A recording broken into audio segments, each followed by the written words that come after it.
sekarang kita akan belajar mengenai apa itu koloid. Apa sih hubungan susu, cat, saus, spons dengan materi yang akan kita pelajari? Dan apa itu koloid? Oleh karena itu, mari kita simak penjelasan mengenai koloid. Sebelumnya, kalian pasti sudah pernah mempelajari mengenai jenis campuran, yaitu campuran homogen dan campuran heterogen. Nah, koloid ini merupakan campuran yang karakteristiknya berada di antara campuran homogen dan campuran heterogen. Supaya lebih mudah dipahami, mari kita lihat ilustrasi dari beberapa campuran berikut ini. Yang pertama, campuran antara gula dan air. Nah, apabila kita mencampurkan gula dengan air, ternyata gula akan larut dengan air dan kita akan memperoleh larutan gula yang bening. Karena zat terlarutnya gula tersebar dengan ukuran partikel yang sangat kecil, yaitu kurang dari 1 nanometer, sehingga tidak bisa dipisahkan lagi, biarpun menggunakan mikroskop ultra. Hal ini berarti larutan gula merupakan campuran homogen atau larutan. Campuran yang kedua antara air dengan terigu.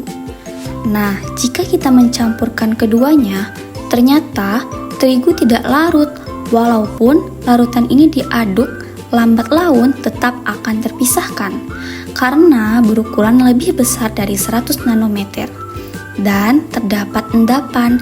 Hal ini berarti larutan ini terdapat sistem 2 fasa dan zat terlarutnya tetap bisa kita bedakan. Nah, campuran ini kita sebut dengan campuran heterogen atau suspensi. Selanjutnya, campuran antara air dengan susu. Jika kita mencampurkan dengan air, ternyata larutannya akan larut dan warnanya tidak bening dan keruh. Jika dilihat dengan mata, campuran ini larut, tetapi bila menggunakan mikroskop ultra, maka kita bisa melihat partikel-partikelnya karena ukurannya antara 1 sampai dengan 100 nanometer. Nah, inilah yang kita sebut dengan koloid. Contoh lain dari campuran homogen adalah larutan garam, alkohol, larutan cuka, dan lain-lain. Contoh lain dari campuran heterogen adalah campuran kopi dengan air, campuran pasir dengan air, dan campuran minyak. Dan contoh dari koloid adalah selai, santan, jelly, dan lain-lain. Komponen sistem koloid terdiri dari fasa terdispersi dan medium pendispersi. Contoh dari yang kita gunakan tadi yaitu susu dan air, yang merupakan fasa terdispersi adalah susu dan medium pendispersinya air. Selanjutnya, kita akan membahas mengenai jenis-jenis koloid.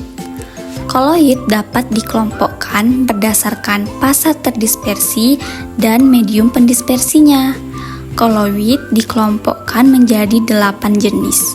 Yang pertama, fasa terdispersi dan medium pendispersinya sama-sama padat, disebut dengan sol padat.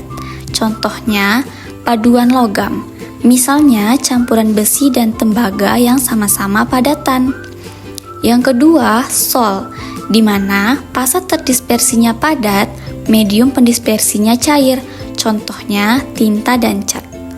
Teman-teman bisa mengamati saat tinta terbuka, kemudian didiamkan, terdapat endapan atau padatan di permukaan tinta atau cat. Yang ketiga, aerosol padat. Fasa terdispersinya padat dan medium pendispersinya gas. Contohnya, asap dan debu. Asap dan debu terdapat partikel-partikel padatan yang terdispersinya pada udara yang berupa gas. Kemudian, emulsi padat, yang fasa terdispersinya cair, medium pendispersinya padat. Contohnya, mutiara dan keju. Jenis koloid yang kelima adalah emulsi, di mana fasa terdispersi dan medium pendispersinya sama-sama cair. Contohnya adalah santan dan susu. Santan yang terbuat dari sari kelapa dan dicampurkan dengan air sehingga keduanya sama-sama berbentuk cair. Berikutnya adalah aerosol cair, fase terdispersinya cair dan medium pendispersinya gas. Contohnya, hairspray, suatu cairan yang terdispersi pada udara, fase gas, dan contoh lainnya yaitu kabut. Jenis selanjutnya adalah buih padat, di mana fase pendispersinya gas dan medium pendispersinya padat. Contohnya, batu apung. Pada batu apung terdapat udara atau gas yang terdispersi pada batu apung yang berupa padatan. Nah, yang terakhir adalah busa atau buih, di mana fase terdispersinya gas dan medium pendispersinya cair. Contohnya busa sabun. Inilah beberapa contoh dari koloid. Jadi, koloid dapat dengan mudah kita dapatkan di kehidupan sehari-hari, baik yang dihasilkan oleh alam maupun manusia. Nah, gimana nih setelah mendengar penjelasannya? Silahkan menjawab soal setelah menonton video ini.